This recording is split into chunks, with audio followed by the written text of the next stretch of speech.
德玛西亚视频站。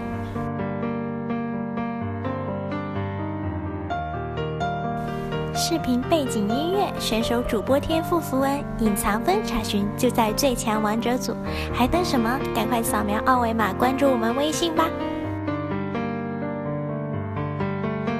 Early game, literally within the first 4 minutes of the game, and that's usually the invade, a very scary moment to want to take against a highly mechanical team like Immortals, since those are so prevalent in the early game. Looking at picks and bans now, the Azir goes out to the wayside, supportish bans coming in from Tip, the Janna, the Lulu, also that's for Pole Belter. We can see here Kalista still on the table.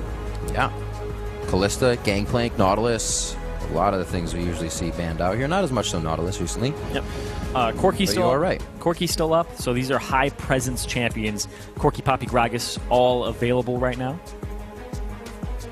But the Kalista for MASH, looking back on it, he's gotten it the energy time.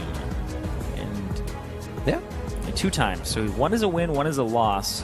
But it's enabled Gate to engage fights, and actually, if they do get that lead, they're able to force it, close it out, and continue to throw Gate in there. Because MASH is actually the shot caller of the squad. Yep.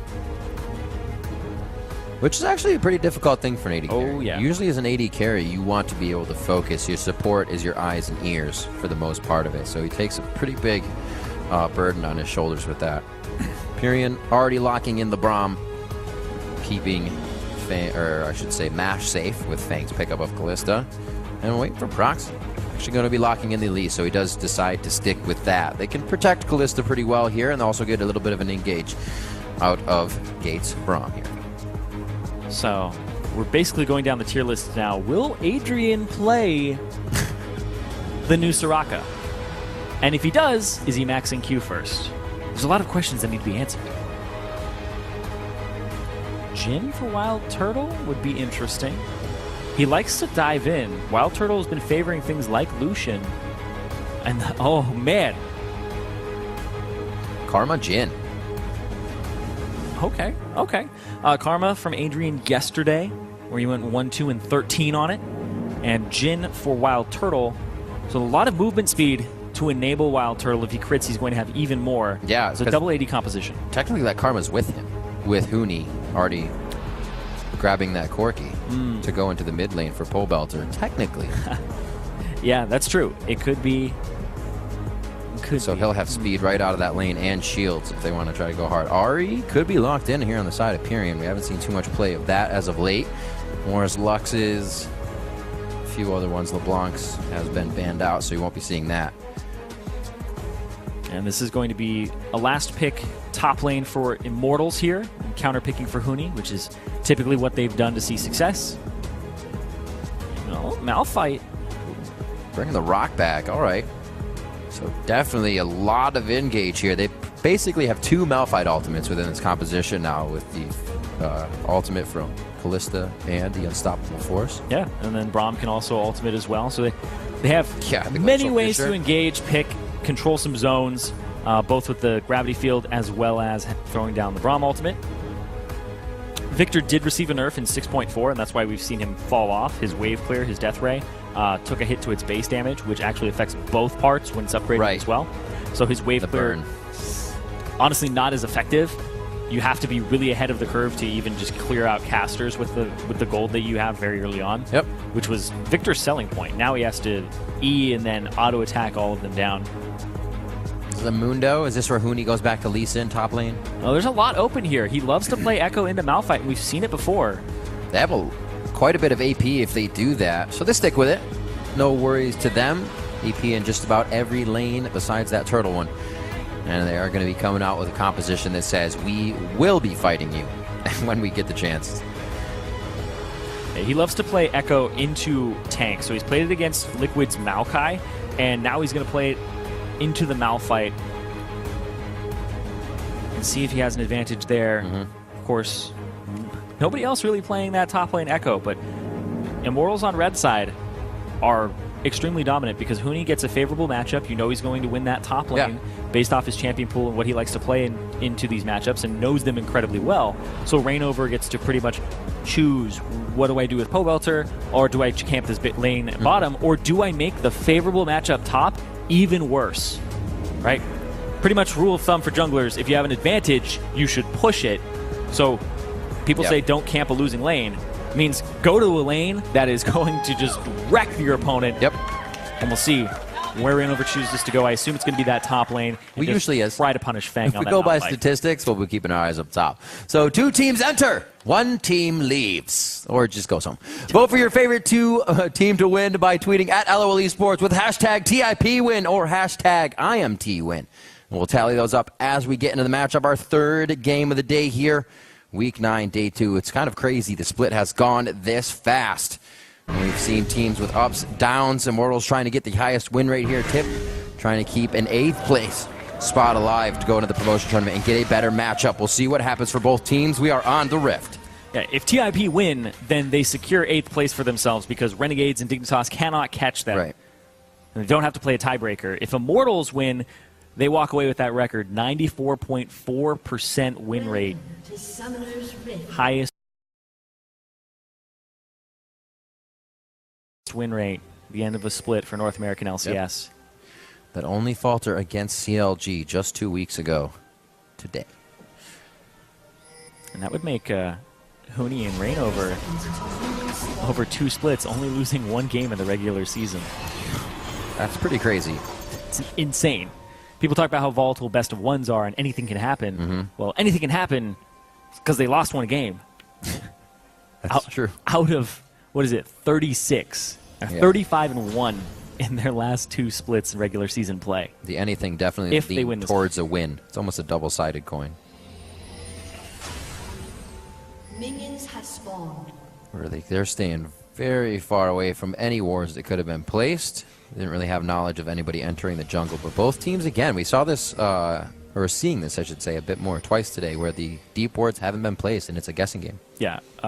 If you're the defending team, like Immortals, and you think that you have a superior lane match up top with the Echo into Malphite, then you fan out, make sure you know where they're coming into your jungle if they 5-man push in. I think it's actually a mistake by TIP to not try and invade. You have a Braum. Yeah, exactly. You have a Braum, so your early game is actually quite good when you invade. Absolutely. But forcing down those wards, getting position, and knowing, is the Malphite going to go into this Echo? Well, Immortals wanted that. Well, are you going to face a Jhin Karma? How many times have you played against a Jhin Karma lane? This matchup, you know, I can almost guarantee I haven't it's yet. a little bit more. And already, we can see how that synergy works. The Qs come out, the lockdown as well, and then they have free damage to put on. Gate's going to have to be using that Unbreakable quite a few times here in this lane to keep MASH alive. Adrian playing past the minions already with the threat of level 2 that they have in this lane. So already working out very well. Adrian, or I should say Wild Turtle already too in that case. Fang doesn't get to play League of Legends until 3 minutes and 30 seconds. He gets to try to CS under his turret. Yep. It really is a tough matchup. You throw the Q out, you're breaking his shield. 3rd hit is that full damage right on. Yep. With whatever armor ability power he would have to mitigate, or I should say magic resistance rather. So we'll see how well Fang can actually hold up here. 14-5 as these flow into the turret. Never a fun time for Malphite to get CS. Yeah. He should be okay. He will be able to once they double hit. Yeah. We'll see in that bot side, though. Look at that CS advantage already across the map. There are minions underneath both the top laner and the bottom laner's turrets. But just this pretty much innate advantage from the lane matchups that they've selected for themselves on Immortal's side. And they love to play through the lanes. They love to just pick winning matchups, and then that allows Reignover to go deeper into the jungle, make sure that his bottom lane has priority, your top lane has priority. And we've seen it time and time again where Reignover will go towards, right now, the Gromp or something like that, and be like, okay, well, Huni can always back me up if I get collapsed on because he's always pushed up. He's always winning this matchup. The synergy between them as well. It's almost an instant fight if they get there. Huni will want to take it. Reignover may be backing up with low health, but Huni's like, yes, I'll take this fight for you. Yeah, and Pobelter's kind of the control as well. In terms of aggression, you would kind of nail Pobelter as the neutral person. Like, he's very adjustable. He can dive in. but they usually don't play to Pobelter. They give him wave clear mids like Lux, Corky. Right. But he can play things like Zed. His champion pool is incredibly large. For sure. He's as well, I've said it a few times today, he's that enabler for the team. A TP coming in, and we are going to see that could play big problems here for Impulse. Huni wants to fight right away. Gates here trying to get himself out. Stand By Me gets him to a safe position. That's First Blood, though. Lock down Wild Turtle for First Blood. Exactly. First Blood, they got both of his summoners out. Adrian couldn't help him at all. And he goes down. Proxim with the gank coming up big. Like Huni, he's going for the long run back to the top side he here. already used his TP, so he has to. And that's going to give Fang a little bit of time in this lane. And yeah, Huni doesn't even back. He just makes the trek straight through mid lane. Missing out on a actually pretty decently sized wave here, so check experience difference. Fang almost 5. Huni is going to get there. Right as all of his melee minions die, so not awful. Being able to pick up a decent amount of CS here. It's one of the things we talked about. Could it be within the first 4 or 5 minutes that the lead is gained? While it being a very small lead, really only a kill going over to Gate on that one. The assists to Proxim and Mash. Huni was able to get up to the top side, like you said, prevent the CS from going down. So overall, teleport wasted there and Turtle dead, but they don't lose too much. The CS is still pretty clear in the top lane and even. We were talking a little about Pobelter just a second ago, and you were saying he can play the aggressive things. We saw him on the TF as well. Good score lines across what he plays, obviously because the team's doing well, but those TFs aren't the initiations. He's not the first one to go into the bot lane. He's always following up with a gold card and stuff like that. Immortals usually has the fight already underway. Yeah. Makes it quite easy for the lanes. Yeah, and you're talking about Twisted Fate and roaming. TIP have double TP, and Immortals have only Huni's, and it's down. So TIP have complete control of this bottom lane. Turtle, with no summoner spells, can get collapsed on, especially as this low mobility Jhin. So TIP actually have opportunities here to snowball even harder. As Feng approaches level 6, I assume that he would leave this lane and go for a dive and try to snowball pot, maybe pick up a dragon and a turret, but Pyrion can do the same. He's looking bot lane for where any deep wards could be placed here on the side, or for Tip, I should say. Oh, Proxim's going to revisit in the bot lane, knowing he got in there without being saw. Are down, and they are going to be able to take down Adrian. Standing off all willy-nilly on the side. No vision in the brush. Proxim coming up huge this game, able to just walk straight up, and the reason they were able to do that is just Kalista is shoving that lane in over and over and over again, so he can't walk up and get wards down at all. So Adrian not able to place anything down. To see Proxim's approach from the river, from the lane, actually. Yeah. Putting enough pressure onto Immortals to make them think about it for sure. They have still cover on where Rainover is now. There's a ward behind Wild Turtle right now. That's the ward we were looking for. It wasn't placed in the forward brush where they are now. It's placed behind it. And actually there's a ping. Boom! There was a ping coming in from Immortals that they know. Yep. Pobelter almost getting his parade rain down in mid lane. He is safe from the Chaos Storm. Pyrion, though, however, knowing rain over bot, all that scuffle went down, I could have some free time with Pobelter. This might be a rain on Pyrion's parade. A rain over! Boom! Back! Gets him! Tries to get the laser out, but he pops first. And Pyrion's aggression, the ult being down, he had to know. He could have been a target. Yeah, playing to his winning lane. Look at the CS difference there. 20 up for Pobelter. Right. Try to make it worse and worse for Pyrion. Bottom lane, they can be collapsed on here. And you see Huni actually backs ulties back into lane. Feng actually getting chased down because of that. So he doesn't have to use that TP, and he gets to keep it. And now Rainover and Pobelter roamed. Oh, is it going to be a shot? There's one going, about 100 HP for Feng. Very low. One more. Takes him down. Playing through their winning lane in the mid lane, even though they expected to have their side lanes do it. Rainover adjusting. And then, Wild Turtle caught again. Wild Turtle's like, this is my jungle, right? This is ours. But Tip has 2 members living in there. The turnaround damage, however, from the mantra damage coming from Adrian, able to save Turtle for a little bit longer. But the number is just getting too big here on the side of Tip. They add another member in Mash and come up with the kill. And that's Tip being up 3-2, but still down 400 gold off of Immortals, clearing those top waves and proxying them, as well as that mid lane. So you can see the CS difference here, working out in favor of Immortals. But, package immediately, and he tries to avoid this stun. Package Valkyrie. Belter just came up from getting a kill in the top lane, comes back, pulls another one in the mid lane, and I think I stand corrected saying he doesn't use that TF to go aggro, play the 1v1s. He's using the core key to go aggro and play some 1v1s. Huni ulties back in. Chrono break. Tries to get the stun off. He's a little bit too short. And then Rainover and Pobelter already in position. So already killed bot. Right. You see this play was from when Huni was literally ulting. This was communicated when he hit there, when he started backing, I'm sorry. Yeah. So the 8 seconds of the back was like, guys, I'm going to chrono break back if you want to start heading top. All placed in motion before he even went back. Yeah, Immortals are really good at, they'll talk about what they want to do, and then once they accomplish that, they talk about what that opened up for them. So they ganked mid because it was a lane that was gankable, and then what did that give them in terms of options? Well, Wild Turtle's getting ganked right now. Rainover's on the side. It's a collapse from Immortals. Turtle is getting so much focus from these Bash brothers in the bot lane of Impulse, but they are throwing themselves a little too close to the turret. That's about 4 shots for Mash, as he couldn't really get out any better way than that, all trying to deny an assist coming in if he could.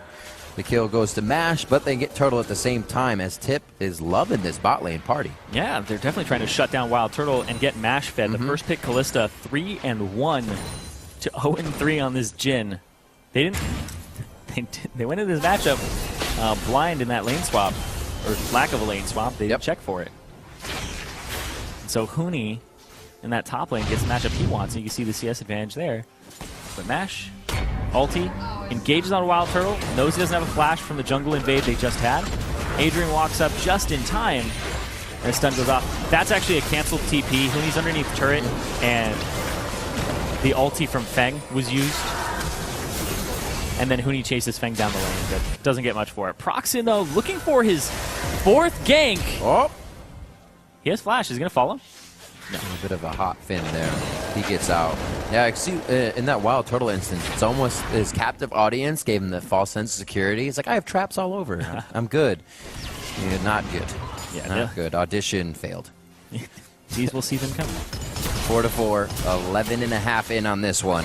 And Tip have actually done quite a bit of damage to what most teams have on Immortals at this point. Can they use it? Can they keep pushing? I mean, with it being somewhat even in the early, like you said, Immortals always find the CS. They find a 3K gold lead, the first turret on that top side. Yep, winning matchups, and then they're always able to just kind of snowball off of superior laning phases and then group up afterwards with that advantage. And you were talking about how Immortals, when they look weak, it's because they didn't get a lead early off of their winning lanes. And that's where they falter when they group up. They don't have that advantage, but they still are able to pull out, honestly, like 8K gold leads from deficits just by Huni and Rainover finding the right fights. Unfortunately, things are like when Huni teleports bot lane, he's up against a Malphite, not a wave clear. So we actually got to get that entire wave top. Usually would really hurt a top laner. We saw balls being behind last game and how much that actually affected the team. Somehow, Immortals always able to avoid those situations. Gate looking to get a little bit forward pressure on. Get the feelers out. What's going on? Send a message. Set up for Dragon. We'll see if they've given up a little too much of that message. And now they're going to be pushed off it themselves. And Fate's call to save Gate.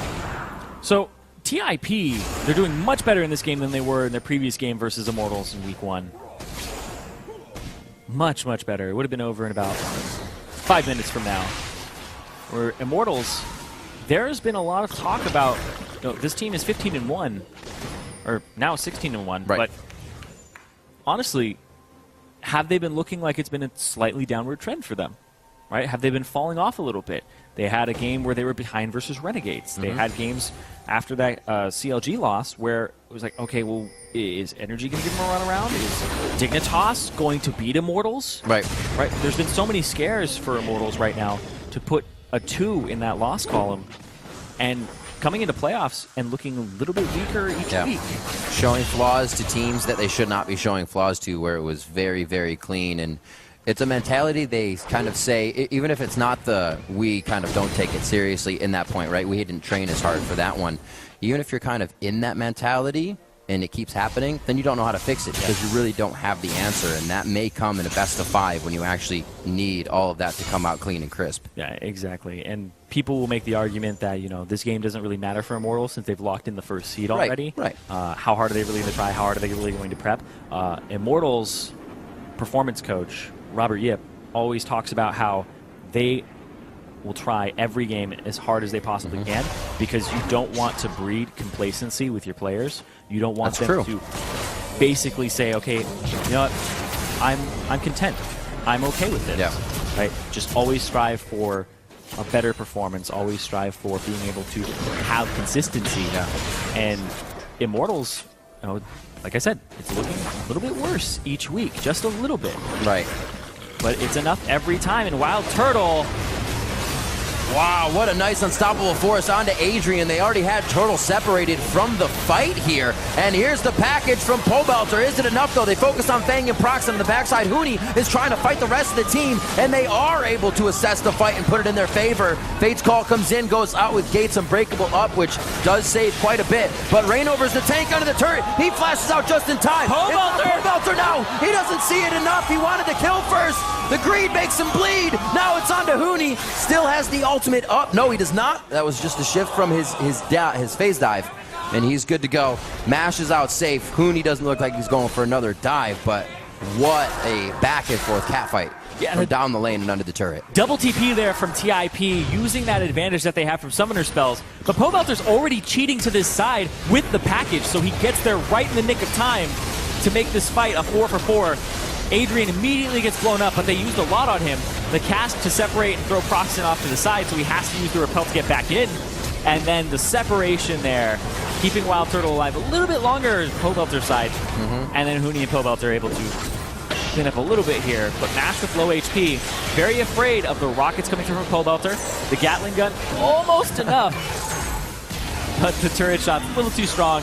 And the stun and shield coming through for Huni as almost. If Mash had continued to auto-attack him, he may have gotten the stun off and more spears, but Huni did have a phase dive available. That's true, that Winter's Bite could have come into play. Just out of range, Mash. Blue buff off of that, though.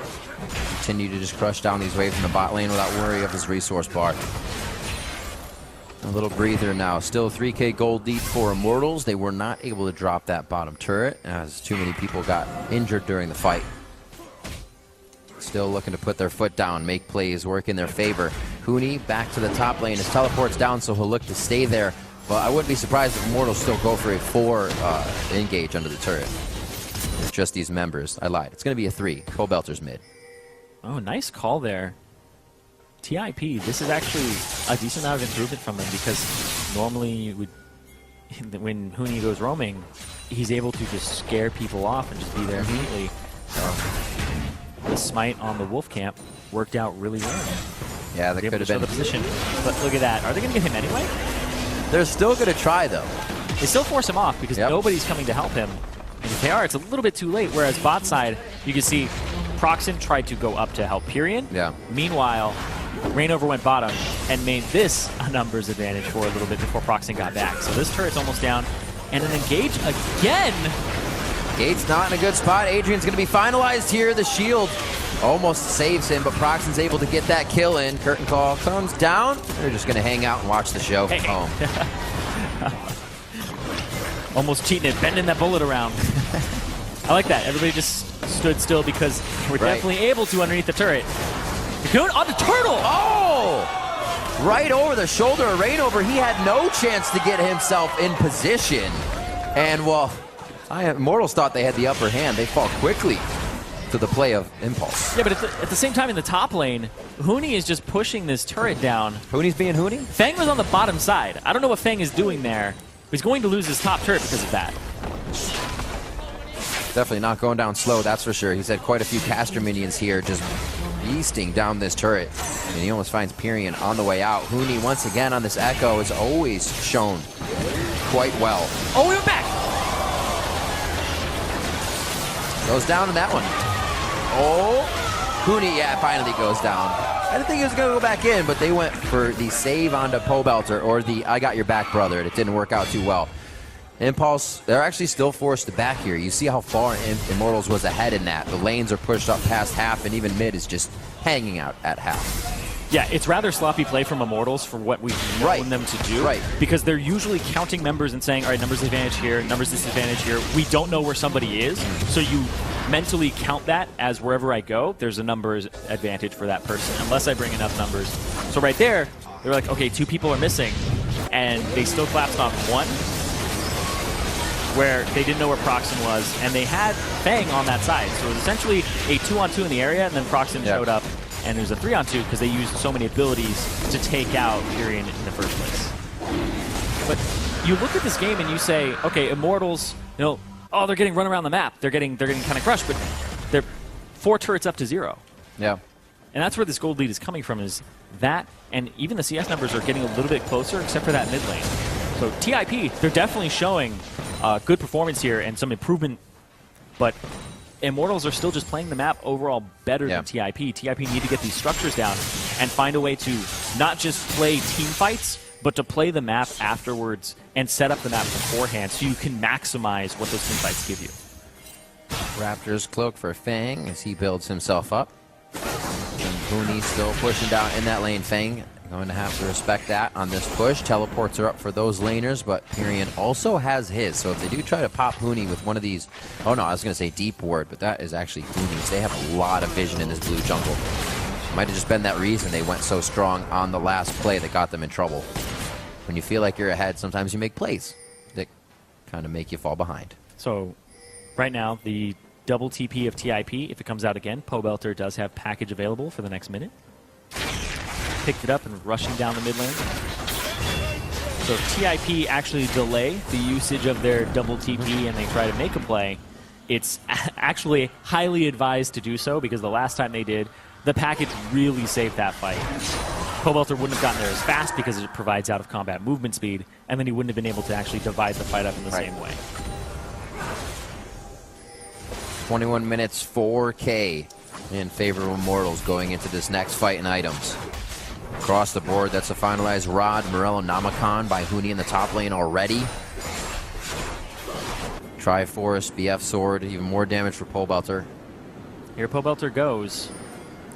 They're going to see him now, and he jumps in anyway. He goes for Gate, actually pops him to the right. This is almost good for them, so they can disengage on the other side. The move for Pobelter, he Valkyries away from Fang's very long, unstoppable force. Rainover looks like he could go down here, no safe. They actually give up on Rainover right away. Huni, Chrono shifts back. He's going to have a lot more health to enter the fight, and they are just walking Tip back and forth. Tip can't find a target. They're only taking damage, and Immortals is going to continue walking forward on this one. They lock up Pyrion. They take him down with the auto from Pobelter as he comes around, and a few more rockets. And 2 now have dropped. Mash and Pyrion are down. This turret should follow as well.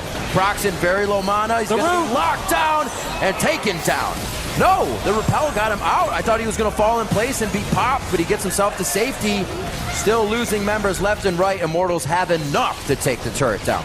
Exactly, and they only lost 1 member there. They lost Adrian. Wild Turtle sets up the curtain call mid-fight, and then TIP don't know what to do. They're focusing on dodging bullets while trying to chase Rainover, and Huni went backwards, so they got split across, and they couldn't make a decision. They didn't really have enough gap closers left to get to Wild Turtle, because he would have just canceled and walked away, and still has his summoner spell intact.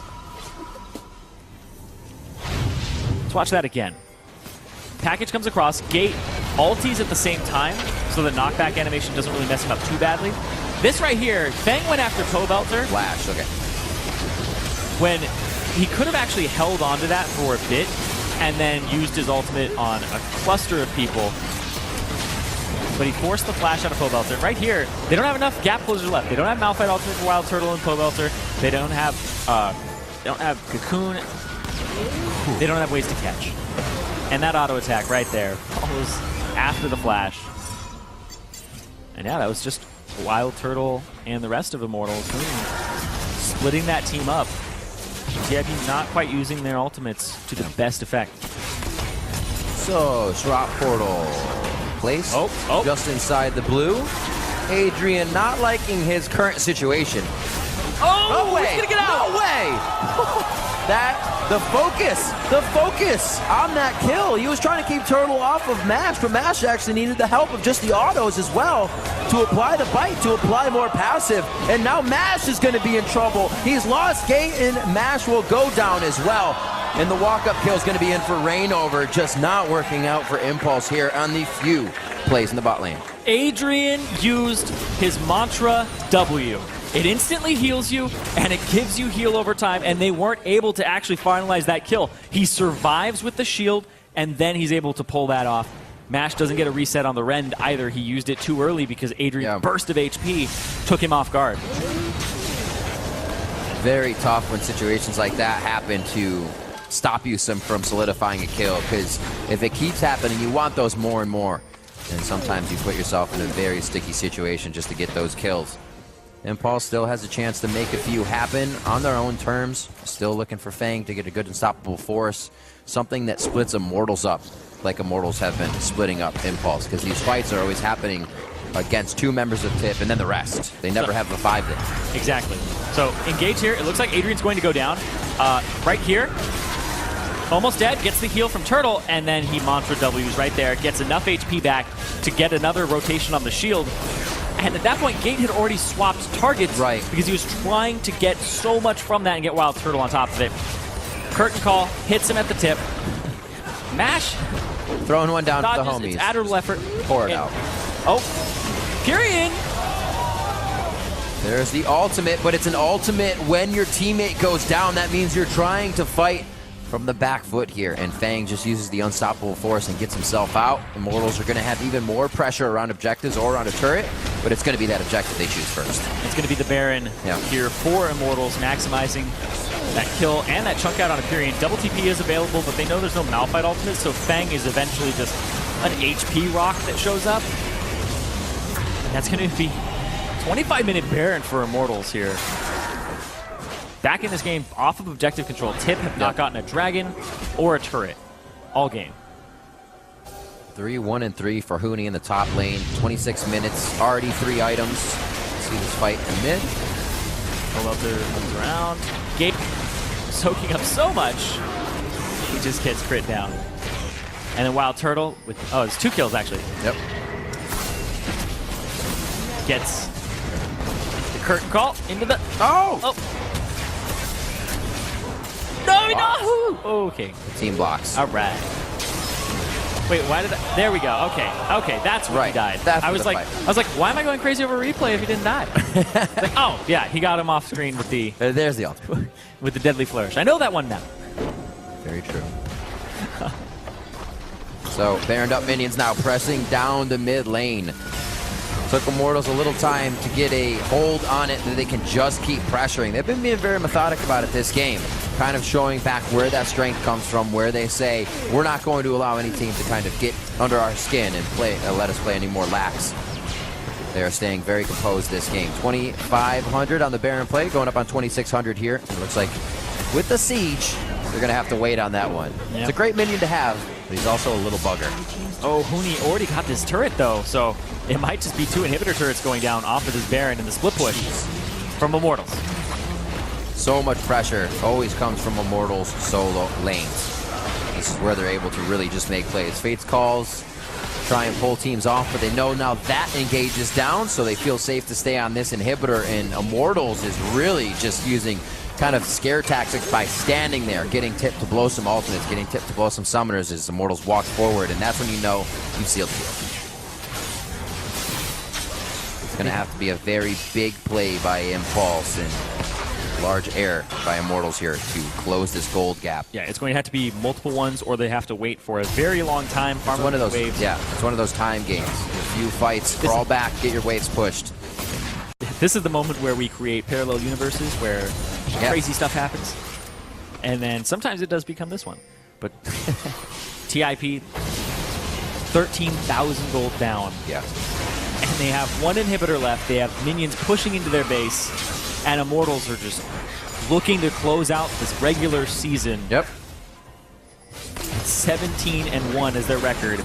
And that NA record of highest win rate, the end of the split. Absolutely crazy. And doing it with different champions on the way out, too, for the last week. This is Turtle's first Jin here on the LCS stage. Adrian brings out the Karma play, which he brought out yesterday as well. So they're showing those new things they talked about, and now they can back it up. But Ken Fang and the team back up the unstoppable force. The HP bars are not telling the same story. Immortals is running right over them. Huni with the phase dive. Huni with the Quadra. The fall. Is it going to be the Penta? Huni in the final game of their spring split gets a pentakill. And Immortals are going to take the base. They're going to take that accolade of a quadra kill for the top lane Echo Huni, and they're going to take the record of most winningest team in the North American LCS and the best record in win rate. 21-12, 29 minutes in. Immortals takes down Impulse. And now we know we're going to have at least a tiebreaker between TIP and Renegades for 8th, 9th. Dignitas can get in there with a win and make it for 8, 9, 10. But Immortals close out the split 17-1. And that 94.4% win rate. And the North American record. And you almost have to look at those guys in the top lane who carry so much strength with them, who carries so much power to the laning phase, to the jungle. They did it in Europe. They come here, they put the same showing on and do it with a few new members. And it seems like that kind of energy they have just synergizes so well with a various amount of people. Yeah, and this team immediately clicked. Went 17-1. Yeah. And the next highest team, 13 wins. And we're looking at... It's crazy to think. When we started going into weeks saying, you know, no matter what happens this week, Immortals is first. No matter what happens, since they separated themselves so far, that's a team that you know continues to stay on top due to the way they play. They understand the power that they have, and as Liquid kind of has been improving, Immortals is able to do that from the beginning. Work on what was bad, but make what was good better. And that's why they are now that 17-1.